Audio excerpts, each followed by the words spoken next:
Before further illustration, let's have a brief visualized overview of Japan's 1989 bubble crisis. Back to the 1980s, commercial banks were flooded with piles of money, so they lent to small and medium-sized firms who then invested in houses and stocks and used them as collaterals.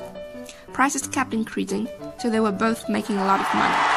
However, with bubbles burst, firms started to find themselves in deep trouble. Assets on balance sheet kept falling in value, equity was squeezed, and leverage increased even further. Now, firms found it urgent to deleverage. This is a painful process because cutting investing would decrease firm revenue, reducing wages would limit household consumption, so total output decreased. These together with sale of assets resulted in deflation, which drove down investment even further. Commercial banks also panicked and unwisely decided to extend loans to failed firms and refuse lending to new entries. Creative destructive process was destroyed. Now let's look at Japan's pre-crisis economic conditions. The most observable feature is the asset bubble in real estate and stock markets. If you own the Imperial Palace in Tokyo, you could have exchanged it for the whole state of California. The introduction of secondary government bonds market, corporate bonds market, and equity markets from the late 1970s also exacerbated the bubbles. Large firms became less dependent on banks for funding, and banks therefore turned to small and medium-sized firms who then invested in risky projects. Their leverage level was high and almost purely sustained by the rising collateral values. Starting from 1989, real estate market showed signs of collapse, and stock market followed. Bank assets declined dramatically from 508 trillion yen in 1989 to 491 trillion yen in 1990. Collateral value declined, leaving 40% of those loans with land as their collateral became non-performing. Firms began the painful process of deleveraging. Commercial banks unwisely extended loans to insolvent firms with attempts to limit their loss and therefore delayed loss recognition for years. After the bubble burst, Japan's economy experienced a prolonged and protracted recession which lasted for decades. The recession was featured by prolonged balance sheet adjustment and economic stagnation. Following the sharp drop in asset prices, firms' access to capital funds was largely reduced. This is partly due to commercial banks' zombie lending, which misallocated resources to problematic firms and kept innovative new entries out of market. Because of the drop in returns to capital, investments made by small and medium-sized enterprises were severely affected.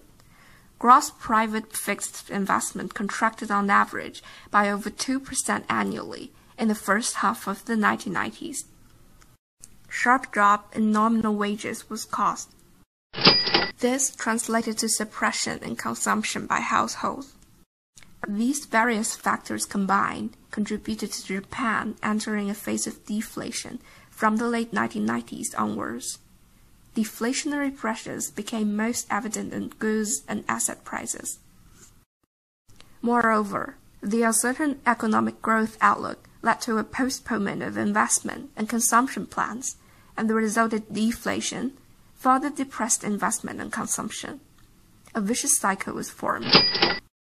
Now, with all facts about the 1989 Japan bubble in your mind, let's make comparisons with the 2008 US crisis by discussing the similarities and differences between them. The largest similarity is the real estate bubbles in both countries. The markets both soared to an unsustainable rate before the burst of bubbles, although the magnitude was much larger in Japan. Another common feature of pre-crisis economic condition is the loose monetary policy adopted by central banks due to the Endaka recession in Japan and burst of dot-com bubble in the US. The third similarity is the balance sheet adjustment process. Urgent need for deleveraging significantly raised saving rates from Japanese corporations and US households. Differences between these two crises are also evident.